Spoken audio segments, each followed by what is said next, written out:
excelente, pudimos hablar, tuvimos una hora, un poco más de una hora, con el jefe de gabinete, con el ministro de Producción y tuvimos la posibilidad de hablar de todos los temas y de las preocupaciones y de cómo podemos seguir para el futuro. Así que me voy muy conforme de la reunión.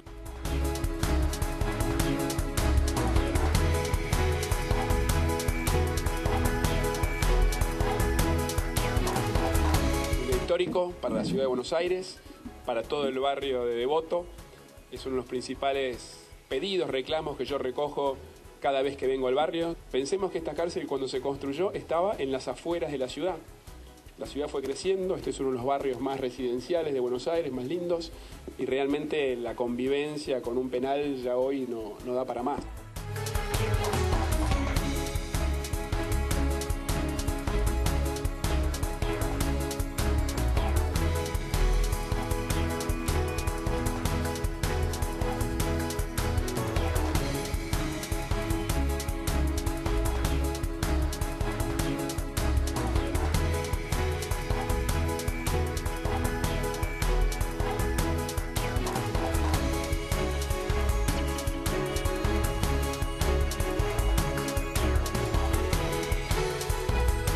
¿Cómo les va? ¿Qué dicen? Muy bienvenidos, muy buenas noches. Bueno, ¿cuántos temas para este lunes y para este arranque de semana? Nacho, Lourdes, Cancelares. Buenas noches. En principio sobre la turista francesa que se quita la vida o la arrojaron desde un 8º piso aquí en Corrientes al 1300. No hay novedades judiciales, por lo pronto. No hay novedades, está todo en investigación, ocurrió esta mañana.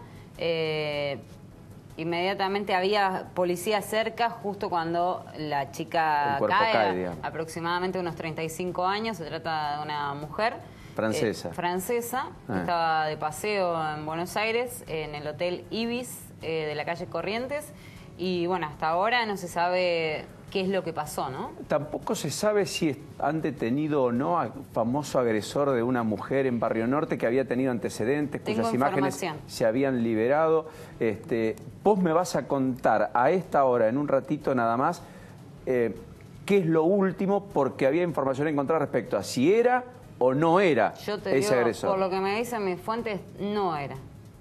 Con lo cual, entonces, la primera noticia de la tarde-noche, que es que habían detenido a este hombre que hace esto, que ustedes ven que generó y ameritó tanto repudio, que muchos hablaron de una persona con problemas psiquiátricos porque habría atacado en otras calles de Recoleta y que hoy habría sido detenido después de este ataque del 20 de febrero, en realidad no sería el agresor. No, hoy detuvieron a una persona, obviamente eso está en investigación en la justicia, en la fiscalía. Aparentemente la persona que detuvieron tenía un pedido de captura de un juzgado de zona sur de Buenos Aires.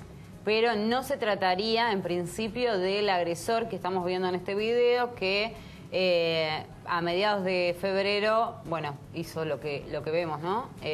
Pasaba caminando y golpeó a la mujer. Claro, y que cuando se viralizan estas imágenes y se ve la cara, etcétera, el rostro, como ustedes ven, muchas otras, o por lo menos una persona, dijo que también había sido agredido por este hombre, supuestamente, en otra esquina también cercana, allí a Barrio Norte, a Recoleta, en este caso, aquí en el ámbito de la ciudad de Buenos Aires. Bueno, mañana hay un conflicto en la Boston, en Mar del Plata. Estuve el fin de semana, lo compraron nuevos dueños. Aparentemente hay perspectiva de cierre de una de las confiterías más tradicionales de la ciudad de Mar del Plata. Y hoy sigue el conflicto en San Lorenzo, en la provincia de Santa Fe, con los trabajadores de Oil Combustibles. Nos han llegado imágenes, fotos. Allí está la destilería de Cristóbal López, que tiene una situación de absoluta iliquidez. Es decir, no tiene plata para comprar el crudo para luego procesarlo y ponerlo refinado en las estaciones de servicio que le son propias. Recuerden que la AFIP bloqueó el acuerdo con Lukoil, la empresa rusa. Hace un mes que está cerrada la destilería. En principio estaría 2 o 3 meses más cerrada. En el medio, muchísimos empleados, trabajadores parados, muchos de ellos choferes, los que distribuían lo que se destilaba en esa planta, insisto, en la ciudad de San Lorenzo, en la provincia de Santa Fe, muy cerquita de Rosario. Bueno, y a todo esto, hoy apareció un proyecto en la legislatura de la provincia de Buenos Aires para que no cierre Ferrobaires y mantener 1.500 fuentes de trabajo. De lo contrario, Ferrobaires va a ser eliminado, desintegrado, disuelto. Sí, era una decisión política que anunció la gobernadora Vidal hace ya un tiempito, acompañando algunas políticas que también dispuso el Ministerio de Transporte de la Nación, y hoy apareció este debate en la legislatura donde también surgió claramente que el peronismo, más allá de los cónclaves, de los congresos, reunión en San Luis el viernes, congreso partidario en Hurlingham el sábado, están totalmente divididos, se peleaban hasta por la comisión de conurbano, para que te des una idea, que quedó a manos del ex-intendente Julio Pereira de Florencio Varela, y la comisión de asuntos municipales, que quedó para un camporista, pero que todavía ellos mismos no decidieron quién será. No se pusieron de acuerdo en ninguna comisión los integrantes del PJ y el Frente para la Victoria, ni siquiera con los del Frente Renovador, que en alguna oportunidad también tercian en estas ganas de unirse. Bueno, donde se tienen que unir no se unen. Hoy, a propósito de esto, en diputados se confirmó que Scioli, en diputados ya de la Nación, va a presidir la Comisión de Deportes y que Leopoldo Moró va a presidir la Comisión de Libertad de Expresión. Sí. Después de no haber repudiado la agresión que recibiera Julio Bazán por llevar adelante la tarea de periodista, como había ocurrido el año pasado, lo cual había meritado todo un repudio generalizado, etcétera. No solamente no la repudió, sino que la validó. Efectivamente, esto dijo, es lo más grave. Lo que pasa que hacer periodismo de esa manera y en un multimedios como, lo que genera es esto. Es como decir, mira, qué sé yo, el hombre era agresivo porque, qué sé yo. Claro. No se puede ser agresivo y no se puede no condenar una libertad de expresión cuando hay un ataque, además como el que había sufrido Bazán, sí. Un ataque en medio de una movilización, etcétera, de una manera... Que lo internaron y que tardó mucho en recuperarse. Y que corrió riesgo, efectivamente, de vida. Bueno, más allá de esta cuestión, lo que quedó lavado hablando de diputados es el proyecto que entró hoy formalmente y por el cual... Hola Paola, bienvenida, buenas noches.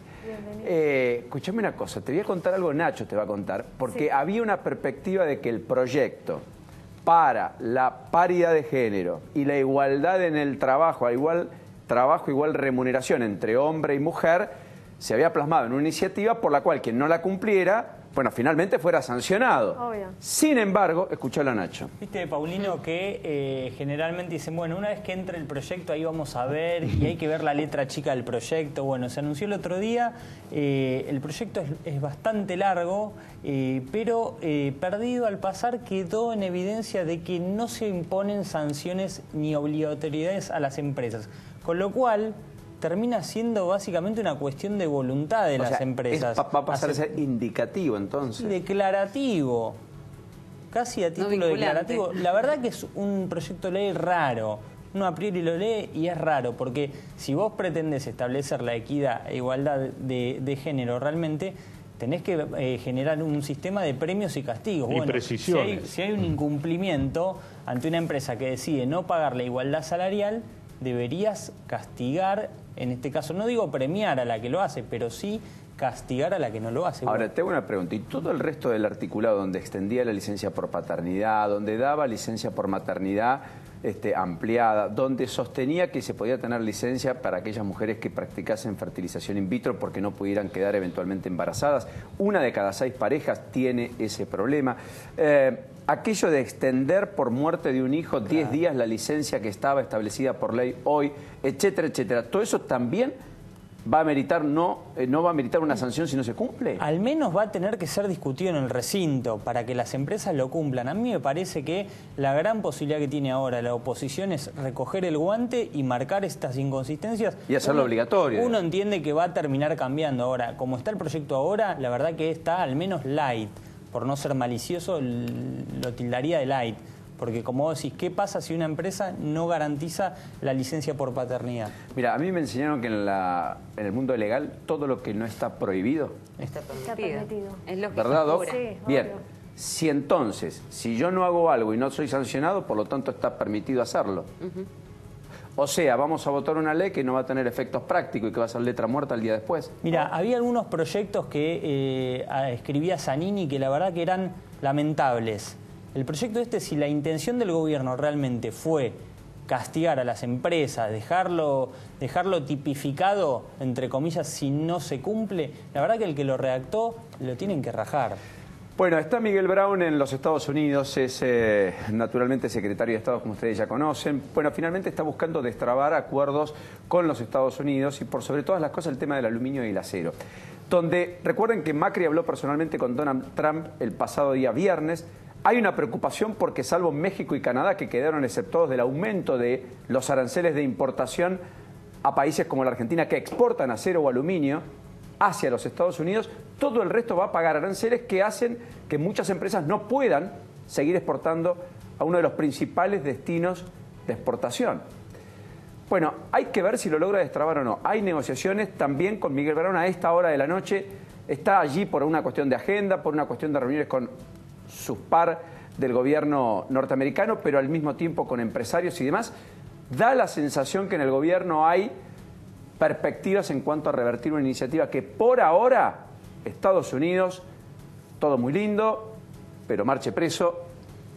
Dar vuelta a esa decisión por ahora no está en el espíritu, al menos de la Secretaría de Comercio de los Estados Unidos. Casi con este contexto y con este clima es que se reunieron hoy los industriales y el gobierno en medio de todas las polémicas que hay abiertas y aquello de dejen de llorar y apuesten al país, inviertan y pongan la plata, digamos. Sí, Miguel Acevedo llevó pañuelos, Paulino, como había prometido, llevó los pañuelos descartables. El presidente de la UIA. Sí, el presidente de la UIA, bromeando con eso que decía de llorones que le había dicho el ministro Cabrera, el ministro de Producción. La reunión fue en muy buenos términos. ¿Sabes qué le pidió Marcos Peña a los industriales? Sí. Le dijo, bueno, se dice siempre todo lo malo, traten de decir las cosas buenas. O sea, le pidió que oficien casi de vocero, digamos. Sí, muy diplomática la charla, los empresarios se levantaron, obviamente dijeron, no, bueno, nosotros lo decimos, pero ¿qué pasa? Los medios muchas veces cuentan solo lo malo. Vos fíjate cómo el debate se vuelve a instalar sobre cómo se cuentan las cosas y no sobre el trasfondo. Parece viejo vicio del kirchnerismo respecto a cómo se cuenta más que qué se cuenta y qué es lo que pasa en la realidad, etcétera. ¿Por qué encerrado en esa lógica? ¿No era superador, no era Cambiemos, no era Cambio? Le pidieron que atenuaran las críticas, básicamente. Lo importante es si hay inversión, si crece la economía, si se genera empleo, si baja la pobreza, si la inflación se morigera. Y ahí están las diferencias que yo más veo, y más allá de lo que pasó hoy, va a haber que estar atento y seguirlo esta relación. ¿Por qué? Porque las diferencias siguen estando, Paulino. Las latas de tomate que generaron el reclamo de los industriales siguen estando al mismo precio que siguen criticando los industriales. ¿Por qué? Porque el industrial que tiene que envasar ese tomate, al que le vende la lata, no le negocia precio. ¿Por qué? Porque el que hace la lata le sigue saliendo caro. Entonces el gobierno le dice, mira, yo las importaciones de las latas las voy a dejar abiertas. Si vos no negociás con el de al lado diciéndole que si no la vas a comprar afuera, es tu problema. Bajá el costo por ahí o en todo caso, comprala afuera. O sea, no se discute la apertura comercial. No. Discutirás alguna medida sectorial, si hubiera un dumping, etcétera, pero el concepto es apertura comercial. De hecho, hoy el presidente recibió a la presidenta de Croacia, mujer, presidenta de Croacia, Kolinda. Que vino por primera vez al país, intercambiaron camisetas, vamos a ser rivales en la próxima Copa del Mundo. Esta es una imagen que va a estar en los diarios mañana. Pero lo cierto es que lo más importante de esto, más allá de la potenciación de la relación bilateral y demás, es que Croacia validó la idea que en Asunción el viernes discutieron los cancilleres del Mercosur, sin Venezuela, que es ir a un acuerdo de libre comercio con la Unión Europea en los próximos 15 años, pero ya establecerlo, acordarlo, pactarlo, así como se pactó el Mercosur a mediados de la década del 80 en el famoso acuerdo Alfonsín-Sarney, que después terminó decantando en esta unión que tiene Argentina con Brasil, con Uruguay, con Paraguay, los socios fundadores. Me parece que es el dato político más relevante, porque justamente frente a un Donald Trump que se cierra, la mayoría de los países está buscando alternativas. Bueno, Argentina también la quiere, y la quiere geopolíticamente hablando en alianza con la Unión Europea, lo que genera rispideces con los industriales, pero también con los productores agropecuarios. Claro. O sea, ellos se quejan de los productos agropecuarios, que son muy competitivos, que llegarían a Europa en condiciones más ventajosas que los propios europeos producen, y los argentinos se quejan de esos productos eventualmente industriales que podrían llegar a la Argentina en condiciones más competitivas que lo que puedan producirlo aquí. Bueno, a todo esto Déjame decirte algo cortito, que en realidad dentro de lo malo y de todo lo que venimos hablando de las mujeres es una muy buena noticia. Tiene que ver con que hoy desbarataron una organización y rescataron a 10 mujeres del delito de trata en el barrio de Liniers, en un bar del barrio de Liniers, y fueron detenidas por orden del juez Sebastián Ramos, una mujer argentina de 44 años y un hombre de nacionalidad peruana de unos 50 años. Así que esas 10 mujeres fueron llevadas a un programa para, obviamente, contenerlas en la situación, pero finalmente pudieron desbaratar esta banda que se encargaba de trata de mujeres. Vale la pena decir que ese delito, como dijo Mariano Borinsky aquí, va a tener agravantes de penas en el nuevo Código Penal, para ser más eficientes y para ir también por el activo, es decir, por el patrimonio, que es la manera de desarticular a las grandes bandas narcocriminales que eventualmente operan en un país. Bueno, está el querido Beto Brandoni. Beto, qué gusto tenerte. ¿Cómo te va? ¿Cómo estás? Muy buenas noches. Un poquito deprimido con la panorama que... Preguntale qué piensa del periodismo. Preguntale qué piensa del periodismo. Perdón, Beto, perdón. Perdón, no sabe cómo está. No, en el fondo me divierto porque digo, el proyecto que vos decís que se olvidaron de decir eso, en una de esas, el proyecto de igualdad. ¿Te parece bien proyecto primero? A ver si hay algo que la pegue. El proyecto vale la pena porque el mundo entero se está discutiendo a igual salario, a igual trabajo, igual salario. Es una iniciativa, pero ya dijiste que no sirve para nada. Cuando falta todavía un debate en 2 cámaras donde el gobierno está en minoría. Pero además, en una de esas, se me ocurrió a mí, no, esto no sé qué, en ningún lado. Pero venía así, en una de esas, ¿vos sabés lo que pueden llegar a decir los empresarios con eso? Lo que pueden seguir llorando los empresarios, porque que lloran, y que vienen chupando de las tetas del Estado hace décadas. Por eso el doctor Alfonsín, antes de ser presidente, cuando era presidente, hablaba del empresariado prebendario, que sabía bastante de esto sabía bastante. Pero si en una de esas, en cambio de estar las sanciones al que no paga a igual trabajo, igual salario, si en una de esas a un diputado que está trastornado se le ocurre decir, ¿y si premiamos a los empresarios que cumplen con la ley? El asunto es con qué, ¿no? No. ¿Con qué los premiamos? Bueno, pero que te das cuenta. ¿Con qué? No hay manera. La manta corta. No hay manera. Me gustaría que te sentaras en algún puesto para tomar las decisiones. ¿Con qué? No, yo no fui a elecciones. ¿Cómo con qué?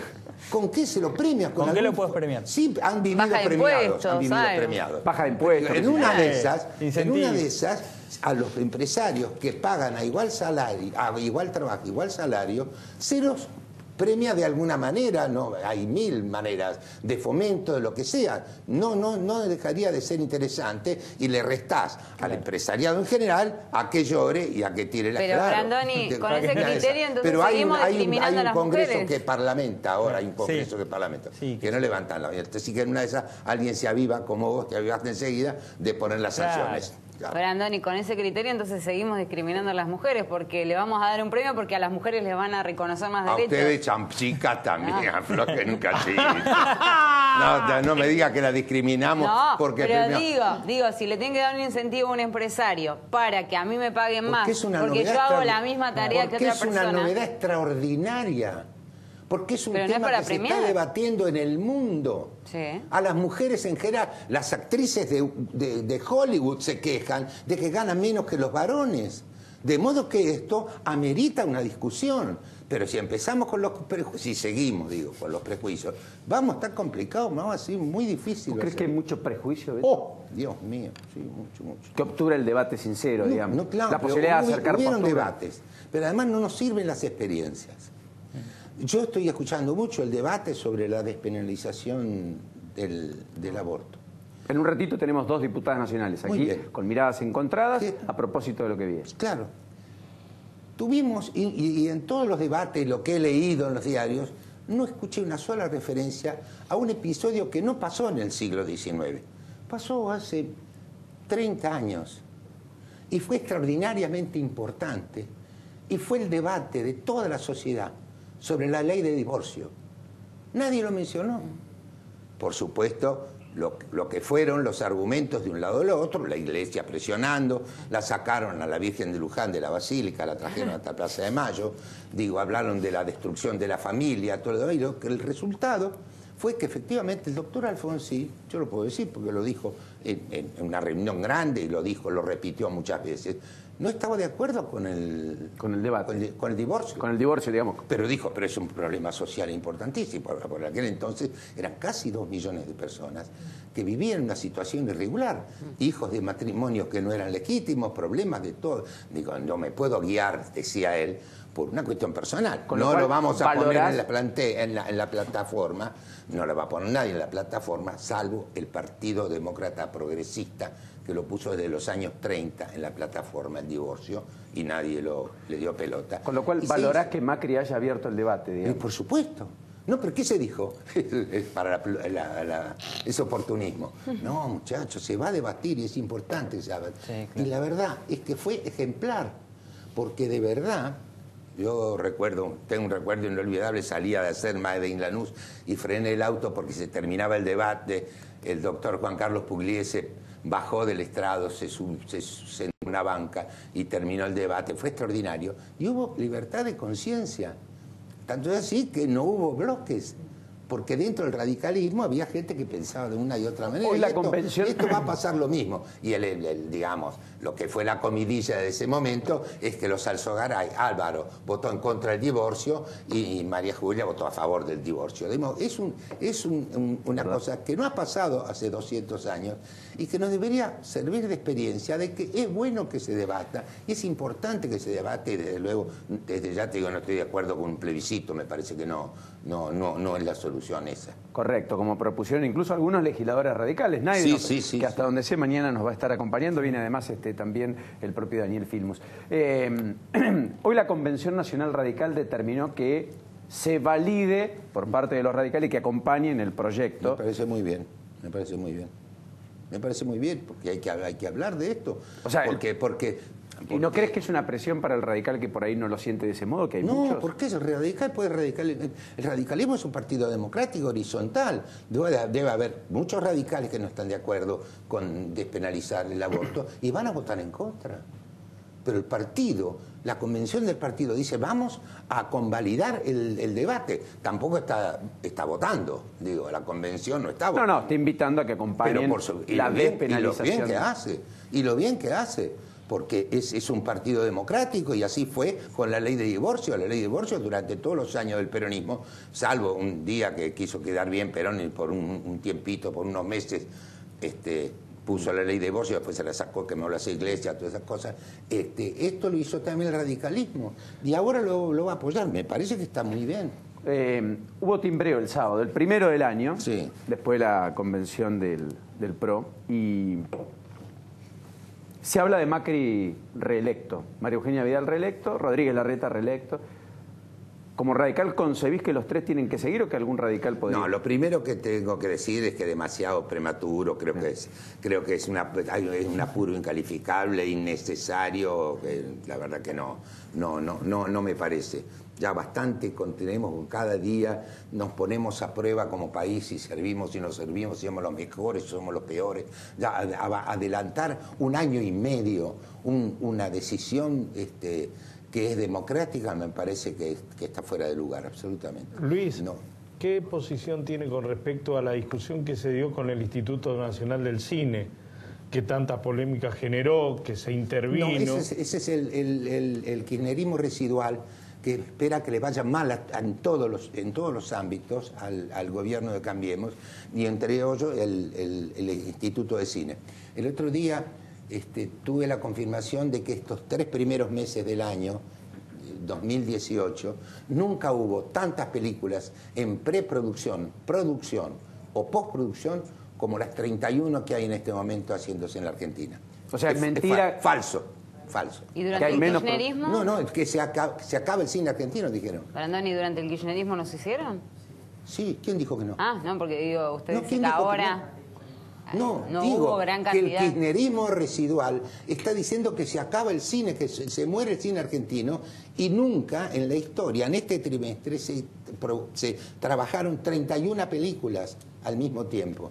Algunas en preproducción, otras en producción y otras en postproducción. ¿Y qué piensa de las producciones que hoy están en miras de la justicia? Por ejemplo, esta semana tiene que declarar Andrea del Boca por Mamá Corazón, y también está dentro de esa causa El Pacto, que es otra miniserie que salió al aire hace un tiempo atrás, en la cual el Inca está implicado, en la cual... Yo no tengo opinión, no soy abogado, no tengo opinión, en ese sentido no tengo opinión. ¿Pero crees que algunos actores fueron cómplices de cierto desfalco? No voy a abrir un juicio sobre eso porque no tengo elementos de juicio para eso. Creo que se hicieron muchísimas cosas. Lo único que me parece un poco raro es que en la televisión pública, durante muchos años, ese edificio que ustedes ven en la avenida Figueroa Alcorta, sí, que es maravilloso y fue un modelo, durante muchos años se hicieron las entrevistas. Todos los programas y series que se hicieron se tercerizaron y se hicieron afuera. Digo porque tengo alguna experiencia como actor y me he encontrado con más de un empleado o técnico del canal. Si estamos acá haciendo, no hacemos nada. Se volvió después de muchos años a grabar en la televisión pública lo que todos vimos el año pasado, que es Cuéntame cómo fue. Sí. Eso se hizo por... ¿Eso implica una defensa de lo que está pasando en términos de los medios públicos? En medio de la polémica abierta con lo que ocurre en Radio Nacional. Radio Nacional me parece que es un ejemplo, ¿no? ¿O no?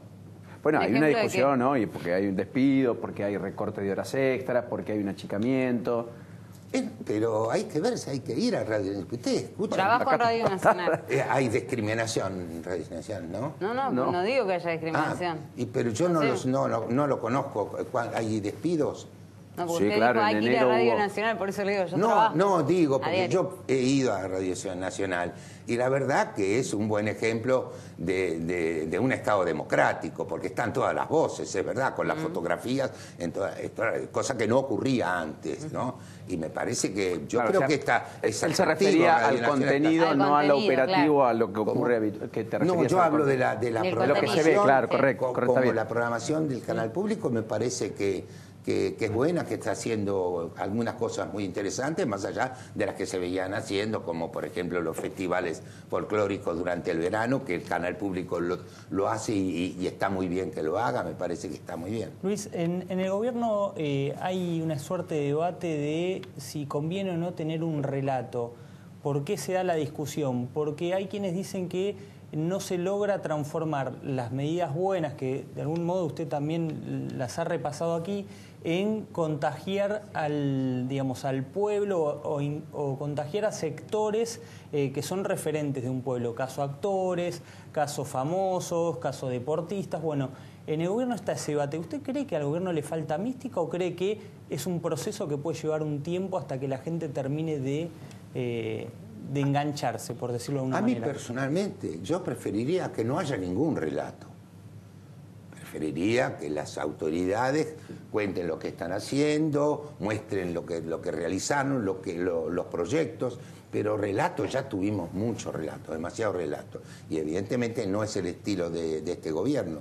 Pero en cambio relato están las cloacas, están las calles, están los pavimentos, están las obras públicas, que me parece que son contundentes.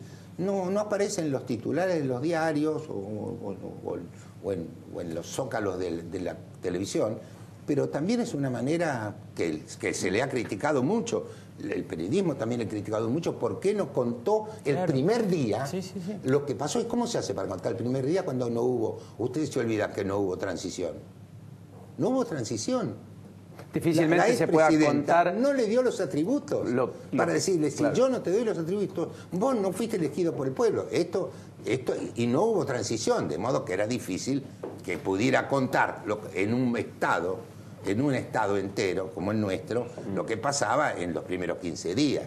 También fue criticado por eso, pero es un estilo que yo comparto. Pero la verdad, relatos ya no quiero más, de ningún gobierno. Peto, 2 o 3 preguntas finales. La primera, esa imagen de Macri saludando no se sabe a quién, sin gran movilización, más bien ninguna, en la apertura de sesiones ordinarias, cuando antes era parte del folclore de la puesta en escena de los oficialismos de turno, digamos. ¿Qué me pareció? Sí, ¿te sorprende? No, resulta... Lo que más me impresionó fue el discurso del presidente. Y efectivamente yo lo lamenté mucho porque a mí Yo tengo buenos recuerdos de la fecha en que el 1 de marzo va el presidente de la República a dar su mensaje al Parlamento. Pero habían pasado un poco menos de un mes cuando se produjo un episodio de un dramatismo tremendo y hubo que tomar los recaudos del caso. Y lamentablemente el presidente, no es que no había nadie, debe haber habido, que de pronto la Cámara no lo vio, pero había poquísima gente, no era lo que fue en otras oportunidades. Pero también es así porque muchas veces... ¿O es parte del estilo del gobierno? No, se tomaron las medidas para que no vayan los agitadores. Esta es la imagen, siempre. Sí, más general, de una soledad... No, sí, pero de todos modos, pero en el... No política, estoy en la calle. Sí, no, voy a decir una soledad. No, pues la soledad... Anda bastante bien, te digo, anda bastante bien. En apreciación popular, bastante bien. Son más de lo de la plaza. Sí, está claro, por supuesto. Por eso te digo. Por eso hablo de la movilización. Lo bueno es que fue el 1 de marzo del año pasado, fue verdaderamente escandaloso, era una kermesse eso. En este caso fue respetuoso, se lo escuchó al presidente, se lo aplaudió quien lo quiso y quien no lo quiso hacer no lo aplaudió. Y estas medidas, que a mí me parecen muy antipáticas, porque le quitan calor a las cosas, me parece que son necesarias en alguna parte, porque ¿cuáles fueron los dirigentes políticos de la oposición que repudiaron los ataques que sufrió María Eugenia Vidal y el presidente de la República con piedra? ¿Cuántos fueron? Al contrario. Hubo uno en un programa de televisión que dijo, la gobernadora que fue con soberbia a hablarle al bañero y por eso se murió una nena. ¿Esto?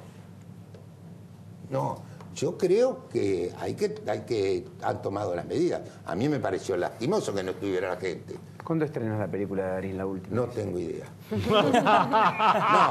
No. Vas a filmar. Pero no es que no quiero contestar, voy a contestar. No, la película que hicimos de Darín, no, con Guillermo Francella. Con Guillermo Francella, eso. Se llama Mi obra maestra.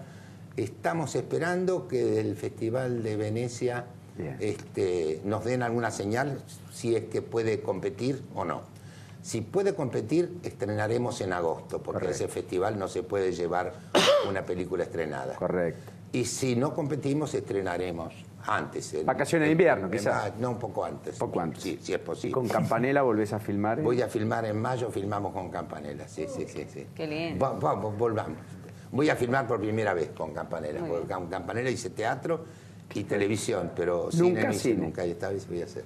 Gracias por todo, hasta luego. Gracias. Un verdadero placer. Gracias. Me alegro de verte muy bien, además. Sí, ando bastante bien. No, ¿cómo bastante bien? Nada, pucha, eso es andar bien. A pesar de lo mal que está todo. Bueno, Paola, todo esto apareció el rompimiento de uno de los lugares más lindos de la Argentina. Tal cual, en la Patagonia. Vine a romper el hielo. Ahí sigue hablando, Beto. Espectáculo más grande del mundo, verdad, dice Rondoni tras la pero lo cámara. perdimos por 2 días nada más. La naturaleza nos ganó de mano, Beto. Porque se rompió anoche, después de las 22 horas, no hizo ruido, en silencio la naturaleza dijo, este es mi momento, tranquilo, se relajó, rompió el puente de hielo del glaciar Perito Moreno, así que nos quedamos con ganas, como en aquella oportunidad pasó allá en el 2016, que estaba la televisión nacional y mundial esperando este rompimiento tan importante, pero la naturaleza esta vez nos jugó en contra. 6.000 personas esperando eso, muy bien, todos los datos me tira Beto, está atento a este dato que estamos dando. Bueno, chao, Beto, lamentablemente no lo tenemos en vivo y no lo vamos a tener, pero sí lo que tenemos en vivo es cómo este lugar tan maravilloso que tenemos los argentinos lo elige la gente del mundo entero. ¿Y sabes lo que pasó? En el año 2006-2009, no recuerdo bien la fecha, vino el grupo que nació en Málaga, que hace flamenco electrónico, que es Yambao, a elegir especialmente ese lugar para hacer un concierto en vivo y sin público. Lo grabaron en un compacto y en un DVD que llamaron El Fin del Mundo y eligieron nuestra Argentina. Así que con esto, ¿te parece si nos vamos a la pausa y rompemos un poco el hielo? Porque siguen más temas serios en el programa. Porque lo que viene además es el debate sobre la despenalización del aborto, pero muchas otras cosas. Hay una perlita de un lupo en mano de Nacho. Sí.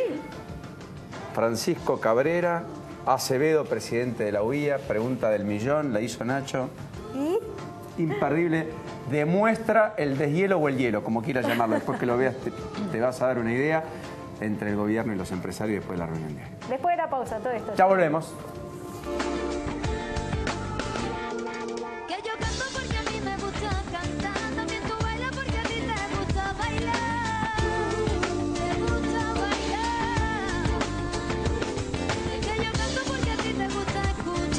Telecentro te trae 1000 megas. ¡Apa!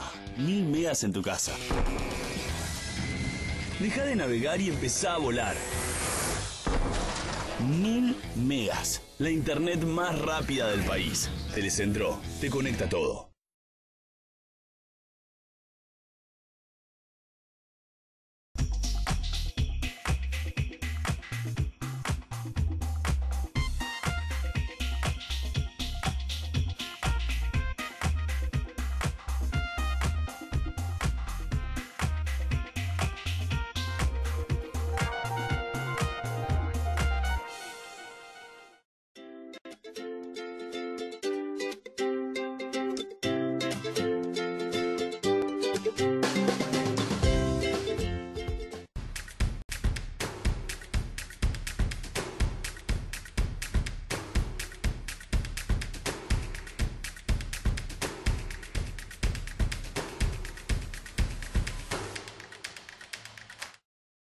SUTECBA, un gremio siempre junto a sus afiliados.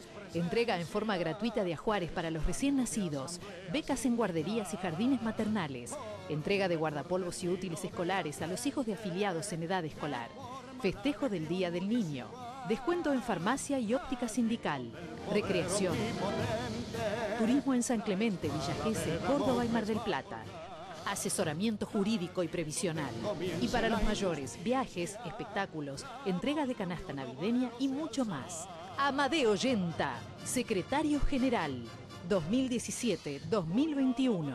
Municipales de Capital. 10 de cada 10 mujeres quieren el mejor seguro para su auto, con precios especiales y el mejor servicio. Provincia Seguros, una empresa del Grupo Provincia.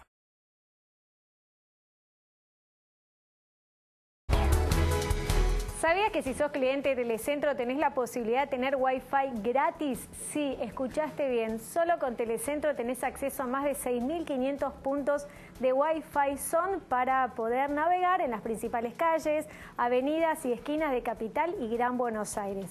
Solo con Telecentro podés conectarte y navegar sin gastar los datos de tu plan móvil y podés hablar, facebookear y mucho más, porque solo tenés que descubrir Wi-Fi Zone, la red de Wi-Fi gratis de Telecentro, porque Telecentro te conecta todo. Bueno, hablando de conectar, habló Ramón Mestre hoy, dijo, hace un año no habló con Schiaretti, intendente de la ciudad capital de Córdoba, hombre del radicalismo. Vean que había una relación tirante, pero cordial. Bueno, parece que algo se rompió. Esta semana, aparentemente entre mañana y el jueves, Marcos Peña le va a contestar cuál es la propuesta formal del gobierno nacional a Miguel Lifschit, el gobernador de Santa Fe, respecto a la deuda que viene reclamando desde hace un buen tiempo y que la Corte falló que el gobierno nacional tiene que pagar. Por lo tanto, hay expectativa en Santa Fe. Y hablando de cuestiones políticas, yo diría no menores, hoy fue una puesta en escena tibia de lo que algunos imaginaban que iba a ser de mayor volumen. Hoy hubo un homenaje a 45 años de la llegada al poder de Héctor J. Cámpora. Allí estuvo Moyano. Sí. Iba a estar la Cámpora, iba a estar Agustín Rossi estuvo, la Cámpora en menor medida. Iba a estar Máximo Kirchner. No estuvo. No. La foto no fue la integralidad que algunos imaginan del peronismo del futuro, que incluye al kirchnerismo. Por lo tanto, el viernes va a estar Felipe Solá aquí con nosotros. Tampoco estuvo Felipe Solá. Iba a ser también el lanzamiento del nuevo movimiento de la Central de Trabajadores. Pero quedó en la nada. Esta es la foto, digamos, ¿no es cierto? De lo que pasó hace un ratito. En el ND Ateneo, creo que fue. Exactamente, sí, ND. Que ahí sobre la calle Paraguay. Muy bien. Y había multiplicidad de sectores políticos, pero las primeras figuras no estuvieron, efectivamente. Y ese es un dato, me parece no menor a esta altura. Bueno, Catopodis recibió visitas encumbradas, pero me parece que le están limando un poco la relación. Nosotros habíamos anticipado el lunes pasado que iba a recibir a Roberto Baradel. En medio de la discusión docente, un Gabriel Catopodis, intendente de San Martín, que recordemos que en la última elección salió cuarto en su distrito y tenía que recomponer con las autoridades nacionales y provinciales por estas tan benditas obras que necesitan previo firma de convenio. Correcto. Venía trabajando bastante bien hasta que llegó Baradel. No le dijeron nada, no le suspendieron nada, pero al día siguiente el Estado en mi barrio estuvo en pleno centro de San Martín, a 2 cuadras de la plaza. Y en el primer timbreo, Santiago López Medrano, quien todos indican como el futuro candidato de Cambiemos en San Martín, el aparece ahí en la foto, ministro de Desarrollo Social, sí, estuvo acompañado por María Eugenia Vidal a muy pocas cuadras de casa, ahí en Villa Chilavert y también en José León Suárez. Más señales que esto como para decir, señores, nosotros cuidamos las relaciones, pero este tipo de contactos con, por ejemplo, Baradel, no nos gusta nada. Pero eso tampoco habla bien de... porque la reciprocidad no pasa por esa hecho político. Sí, tenés razón. Bueno, antes de mostrarte el video de Lupa en mano de Nacho y a la discusión sobre la despenalización del aborto y lo que se viene, hoy se mencionó que Tevez y Heinze tendrían que ver con la plata de Báez y la ruta del dinero K. Sí, llegó, a ver, la causa por la ruta del dinero K, hay una parte que ya fue elevada a juicio oral y público, pero se sigue investigando. Bueno, resulta ser que llegaron informes de Suiza y esos informes salpican, si se quiere, a Carlos Tevez y a Heinze por depósitos que habrían efectuado en el año 2012 a una cuenta de Panamá, de una empresa llamada Fromental, que serían los beneficiarios, los hijos de Lázaro Báez. Estamos hablando de los 4 hijos cuya cuenta manejaban Pérez Gadín y Jorge Chueco, el contador y el abogado de Lázaro Báez, en todas estas empresas que él manejaba para hacer el lavado de activos, que justamente es lo que se elevó a juicio oral. A ver, para entenderlo un poco, esto es distinto a lo que venimos viendo, porque acá es como que Tevez y el otro jugador compraron algo a esa empresa. No, ellos hicieron depósitos. Sí, hicieron depósitos. Para mí, que algo compraron, no es que... Para mí los tipos cobraban en el exterior. Es un chino, pero yo incluyo... Yo creo, como había corralito en la Argentina... Sí, o utilizaban una cuenta de Panamá. Viste que en una época hubo mucha utilización de offshore afuera, sí. Entonces utilizaron una cuenta y, oh casualidad, termina siendo la de los Báez. Claro, por eso. Pero Carlos Tevez depositó $550.000 y Heinze depositó $190.000. ¿Y no se sabe para qué depositaron esa plata? No. Probablemente para que le ingrese por algún canal. Lado. Sí, o porque les pagarían tal vez una parte... o porque le daban los dólares que acá el Banco Central no les entregaba. Y vaya a saber. ¿No? Lo cierto es que, bueno, esta causa termina salpicando. No se conozcan ellos. Y hay otros futbolistas más que aparecen mencionados que no son tan conocidos, pero correcto. En el informe aparecen otros. Da la impresión que algún representante habrá dicho, mira, este es el canal por el cual puedes tener los dólares en tu casa. Yo creo que fue más por eso asesoramiento. Bueno, hay que ver qué es lo que pasa en la causa, ¿no? Sí, natural, hay que ver. Bueno, hablando de ver, ¿podemos ver el Lupa en mano y me voy al debate? Dale, Paulina. Dale, esto es Nacho en Casa Rosada fue, ¿no? Casa Rosada. Tras el encuentro entre industriales y buena parte del gabinete.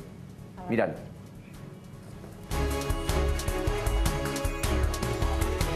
Ministro, ¿se aclaró lo de Moreno? ¿Le aclararon la frase del presidente sobre Moreno? No en particular, creo. Pero... ¿Hizo falta? ¿Hizo falta? No sé, Miguel, vos algo te dijeron, creo, ¿no? Cuente.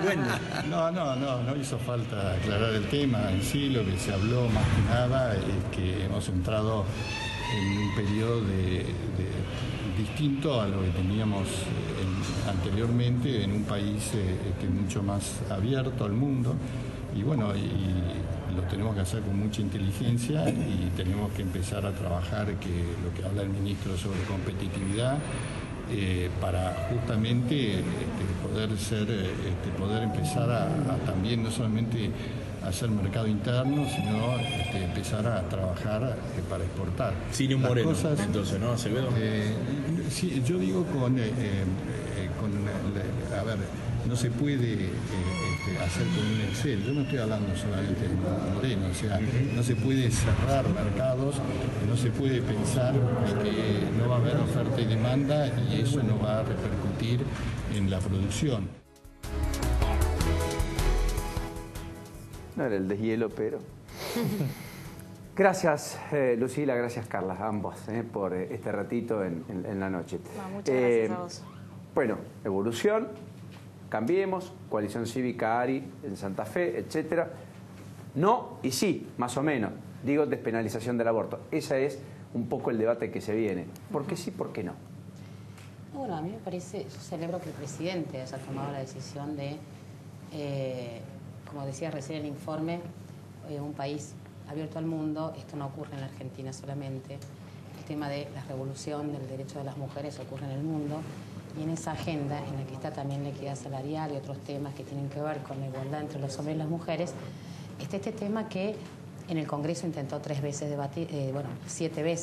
debatirse, y es un tema complejo, evidentemente. Entonces yo creo que valoro muchísimo la actitud del presidente, porque en un país presidencialista como este, donde el Congreso siempre cuestiona, digamos, el uso de los decretos y su urgencia, me parece que el presidente captó esta necesidad de no ocultar lo que atemoriza y poder hacer del Congreso, jerarquizar el Congreso como institución y transitar la complejidad con tolerancia. O sea, no lo ve como oportunista ni tampoco como un salvoconducto para no hablar de economía y de otras cosas. Porque en democracia las complejidades no se pueden esconder debajo de la cama, digamos. Entonces me parece que el Congreso es el ámbito y este es el punto de partida de un tema que nos interpela a todos. Tenemos posiciones, obviamente, y está muy bien que no pensemos igual.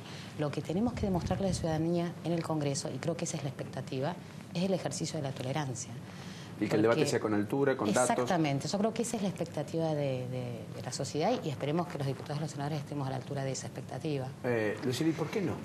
Yo coincido plenamente con lo que está diciendo Carla. Me parece que es un debate muy complejo, muy sensible, hay que ser muy quirúrgicos a la hora de abordarlo. Tener mucho respeto no solamente por la opinión del otro, sino por de qué estamos hablando. No estamos hablando de una mujer que está seguramente atravesando una historia, una situación, una presión, un montón de cuestiones que hay que ser muy cuidadosos a la hora de opinar. Yo estoy a favor de la vida. Creo que el primer derecho que tenemos es el derecho a la vida. Y bueno, en esto creo que la diferencia que tenemos de un lado y de otro creo que también tiene que ver desde dónde nos paramos para ver este conflicto, ¿no? O sea, podemos ver desde la mujer.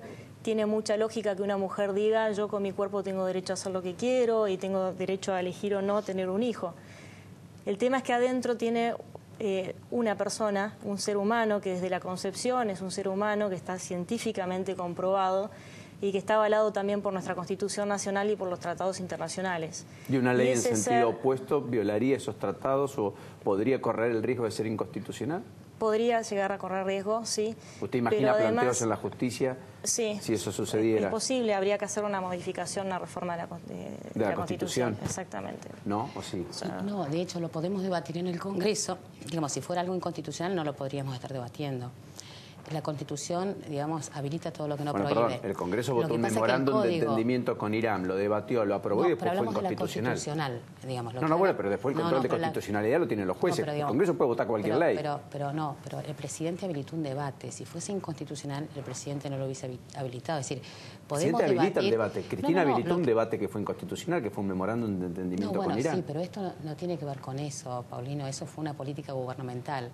Acá estamos hablando de la salud pública de los argentinos. Pero la salud pública hay cosas que la Constitución diga o no diga, digamos. Pero, digamos, no estoy tomando postura, estoy diciendo, si la Constitución dice A y no puede hacerse B... Independientemente de que haya personas que puedan judicializar porque se sienten por ahí con un resultado que les parece nocivo, está bien que lo hagan, pero lo que tiene que quedar en claro, y nosotros juramos cumplir con la Constitución, todos los diputados que asumimos, y el presidente ha habilitado esto, es que se puede debatir porque no es un tema inconstitucional. Y esa es la complejidad, justamente. La complejidad es que tenemos que combinar derechos que se encuentran. Pero yo quería decir algo que me parece importante, acá lo que decía Lucila. El dilema que tenemos que transitar es que no es solamente defender el derecho del niño que va a nacer, porque los abortos en Argentina también hoy están legalizados para casos de abuso sexual en niñas. Nosotros lideramos en Argentina el fenómeno de niñas madres. Cada 3 horas una niña que fue abusada da luz y esa ley no se cumple. Necesitamos un piso nacional. O sea, hay que resolver problemas de derechos de personas también. Y también el tema de las madres, el aborto terapéutico, que no se cumple. Así empezó en Chile. Y el dilema que tenemos que mensurar, ¿por qué en Chile, digamos, que se armó un gran debate? Porque era el caso de una mujer que tenía 3 hijos, quedó embarazada. La familia judicializó porque no le podían dar el tratamiento con el cáncer y ella tenía que elegir, quería vivir porque privilegiaba a los 3 hijos que tenía. Y esos son los dilemas que tenemos que transitar. Entonces, no es fácil. No. Pero lo que tenemos que poner en la mesa es esta idea de poder discutir, lo discutimos, tratar de obviamente legislar con la Constitución en la mano, Pero justamente lo podemos debatir porque, por ejemplo, también está el tema en las convenciones internacionales, el derecho de los niños, en este caso, el caso de las niñas que dan a luz, y eso también es una infancia que no protege. Pero una cosa es todas esas excepcionalidades, Carla. Una cosa es la excepcionalidad en cada uno de los casos que planteó, y otra cosa es una regla que establezca que cualquier mujer, por el mero hecho de ser mujer, puede tomar la decisión de interrumpir un embarazo hasta la semana 12 o hasta la semana 14, sin consentimiento o con consentimiento, en el caso de que sea menor de 13 años, y si tiene entre 13 y 16, como establece el índice. Pero son todas las dos cosas, Paulino, porque vos pensás que los abortos que están permitidos en Argentina, que es por abuso sexual, digamos, infantil, obviamente, y riesgo de vida a la madre, que es el aborto terapéutico, exactamente, que es el caso que generó la legalización en Chile, no se cumple, porque hay provincias que no cumplen el protocolo. O sea, desde 1921 el código... Eso es que hacerlo cumplir. Claro, no, pero necesitamos un piso, cambiar el código civil, porque el código penal, porque los gobernadores no implementan los protocolos. La Corte en 2012, en el fallo FAL, dijo los gobernadores lo tienen que implementar y no se hace. Entonces, no puede ser que según la provincia que vivamos, los derechos sean distintos. Ahí también la Convención de los Derechos del Niño y la Ley 26061 estamos incumpliendo. Entonces, es más complejo el tema. Ese es el problema de eso. Yo pienso que la pregunta no es aborto sí o aborto no, sino es qué hacemos como nosotros, sobre todo que tenemos la gran responsabilidad de evitar que se llegue a esa situación. Yo creo que hay algo que nos une a todos, seguro, y que une a todas las opiniones en el Congreso, sobre todo, que es que nadie quiere que se llegue a esta situación. Entonces, las dos preguntas que tenemos que hacernos es, esa mujer, ¿por qué llegó a la situación de un embarazo que no deseaba? Una. Y la otra, esa mujer, ¿por qué llega a la situación de tener que decidir abortar? Y yo creo que las políticas que tenemos que desarrollar es justamente con educación, con toda educación sexual, reproductiva. Es eso y lo otro, es lo uno y lo otro, es tratar de llegar antes. Una vez que se produjo, ¿qué hacemos frente a esa situación? Y también, bueno, se hizo un proyecto también que firmamos el otro día. La idea es también acompañar, que se acompañe a esa mujer que está en esa situación. ¿Qué hacemos con una mujer que fue violada, por ejemplo, y que tiene un bebé?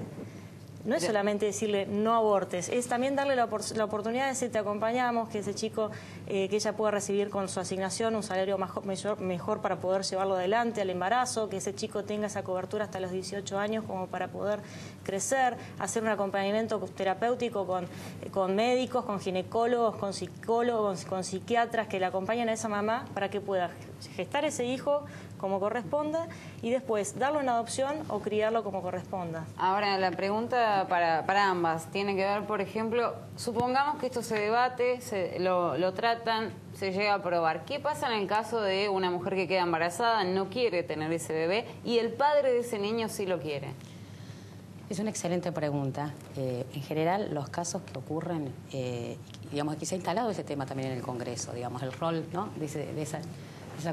de la paternidad ausente. Pero hay dos cosas que digamos que hay que poner en situación, y esta es la experiencia internacional, porque el punto es que no es que ocurre solo en la Argentina. Argentina viene tarde este debate, en todos los países democráticos esto se saldó hace 20 años. Entonces nosotros tenemos la democracia desde los 80 y estamos transitando debates que por ahí en otras democracias eso se saldaron. Es cierto que aquí lo que es una cuestión de salud pública, independientemente del rol del padre, que es otro tema y lo podemos debatir. Pero, ¿qué dice la experiencia en los países democráticos? Que la criminalización no salva vidas. Este es el punto. Y la tasa de mortalidad materna, lo ha dicho el ministro de Salud, en la Argentina son abortos clandestinos, mal hechos. Entonces esas vidas también importan. ¿Cuántas mujeres mueren por abortos clandestinos por año? La tasa, dice, digamos, las cifras no son, ¿viste? Porque al estar prohibido no podés tener data oficial. ¿Creo realmente que hay 500.000 abortos ilegales por año? Mira, pero vale... Que si mañana se legalice... Pero vale tanto una vida como 10, porque el valor de la vida es la misma. Digamos, mueren 10... Sí, pero digamos, ocurre en todas las democracias. Y eso tiene que ver también con un derecho que está, como lo dijo Lucila, que también lo tenemos que conciliar. Y es la idea de que la sexualidad de la mujer, digamos, viene también en una perspectiva, digamos, que genera conflictos, pero que hay que poner en escena, que es el derecho a poder decidir. Entonces vos decías, bueno, son varios derechos que están pero son dos en el caso de, por ejemplo... Sí, pero ¿cómo encontrás vos un embrión? Yo te digo, es un embrión. Sí. La mayoría de las mujeres que abortan, y esto es la experiencia, lo hacen solas. digamos, lo hacen solas. Entonces, y lo hacen solas porque, bueno, porque están solas. Entonces, digamos, deciden solas y a veces mueren solas. Entonces, el punto aquí es cómo minimizamos, cómo, digamos, por supuesto, educar es mucho mejor que castigar. Ahora, el tema del rol del padre, ahí tenés un problema. El ADN en un embrión, digamos, buscar la persona, no es fácil el niño. Yo te digo, porque el 56, hoy vos, los hogares digamos, de niños con cuidados parentales, el 56% de los niños que ingresan por un montón de causales, por orfandad, por violencia, por lo demás, pero generalmente son madres solas, ¿entendés? Bueno, pero, no es fácil esta cosa ser ideal que pudiéramos tener, pero yo te hablo del problema real, los datos. Sí. Lo ideal sería, obviamente eso no es lo mismo la decisión de una familia por ahí. No, pero una pareja o una pareja adulta que tiene este dilema es otra circunstancia. No, pero no está contemplada. No una pareja de novios. Así, no, está bien, pero si ocurre, ¿qué pasa? Una pareja constituida de novios decide tener y concebir un hijo. Luego la mujer se arrepiente, la semana 10 dice aborto. Es la madre. La pregunta que yo le hago es, ¿y el hombre qué pasa ahí? ¿Y el niño qué pasa? ¿El niño qué pasa? ¿Qué? No, ojalá que pudiera estar. No, pero ¿qué pasa el hombre? Hay muchos... Si el hombre no quiere y la madre quiere. Mirá, es un debate que se viene. Pero por supuesto que sí. Porque si no, usted va a ir a buscar... Acá tenés dos cuestiones cuando va a ir a buscar el esperma en un banco de esperma y el hombre va a ir a buscar el alquiler de vientre. Y entonces lo que vamos a hacer es una especie de supermercado abierto, digamos, en ese contexto. Perdone la vulgaridad de la expresión. Coincido que tiene un montón de dimensiones la problemática. Pero ahí tenés dos cuestiones. No, es que el punto de debatir no es negar las tensiones. El punto de debatir es poner las tensiones en la mesa. Hay otro problema que puede suceder. Pero, perdón, Lucila, pero una cosa es lo que pensamos en términos especulativos y lo que ocurre. Porque también en un punto de la ley, digamos, vos legislás para minimizar un drama o resolver un problema.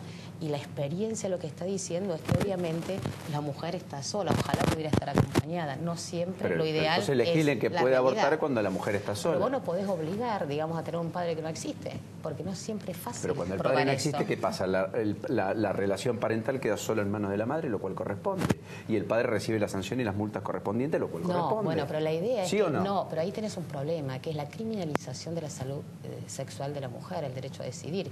Y esto también es un tema pero si la mujer decidió concebir con un hombre. Paulino, pero los derechos humanos no son los propios, son los de todos. Y el paradigma que viene. Y por eso te digo que es interesante. Es un debate novedoso e interesante que nos interpela. Déjeme cerrar con Lucila, pobre que... En primer lugar, este tema apasiona. Sí, nos apasiona. En primer lugar, me parece que es muy difícil tomar decisiones en políticas públicas si uno no tiene estadísticas y números concretos, ¿no?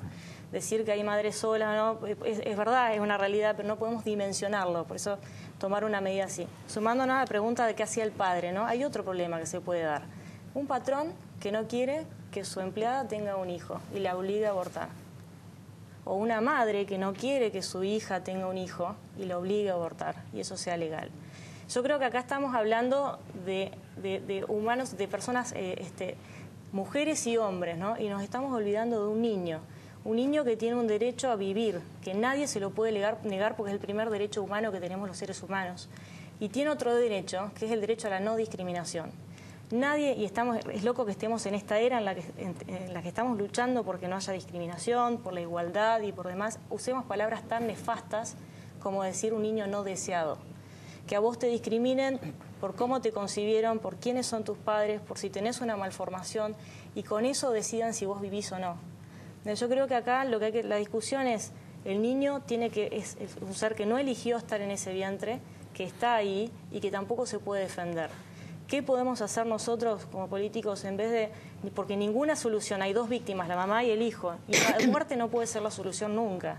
Entonces, ¿qué podemos hacer? Demos todas las posibilidades para que una madre no llegue a esa situación y tampoco a la situación de querer abortar.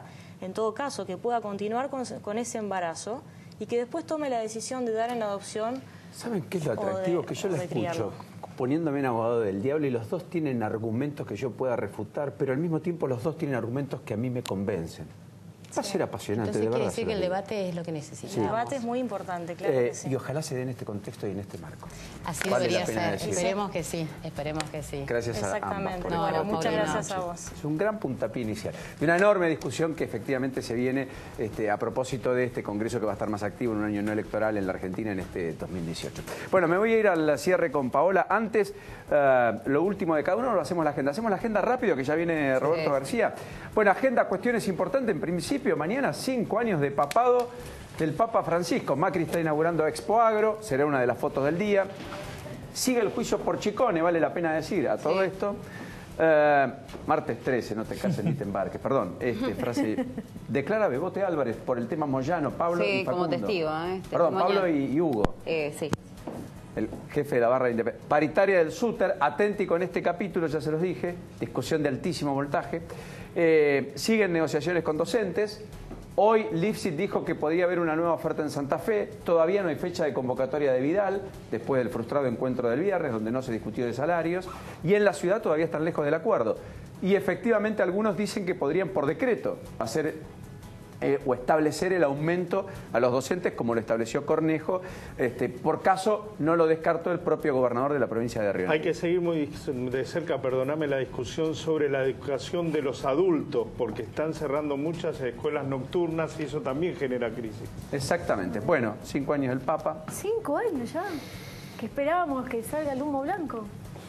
Tipo 4 de la tarde. ¿Vos te acordás qué estabas haciendo exactamente en ese momento? Estaba en el canal de la música. Estábamos todos expectantes, hacíamos el programa y mirábamos los noticieros a ver si salía el humo blanco o no. Fue muy emocionante. Yo, sí, yo recuerdo, ¿vos te acordás que todo el mundo recuerda o no? Sí, yo estaba ¿Qué en la estábamos radio haciendo cuando la gente lloraba y decía, es Francisco, es Bergoglio, Bergoglio es Papa? Sí. ¿Tendrá la misma alegría hoy esa misma gente? Bueno. ¿Hasta mañana? Hasta mañana. Roberto García llega con Martes 13, pero hay mucha gente que se casa mañana. Vas a ver que el registro se llena de casamiento. Y es la nota de color. Hay gente que se es casa. la nota de color de mañana. Hay gente que se casa. Hay gente que se casa todavía. Chao, pásenla bien, hasta mañana.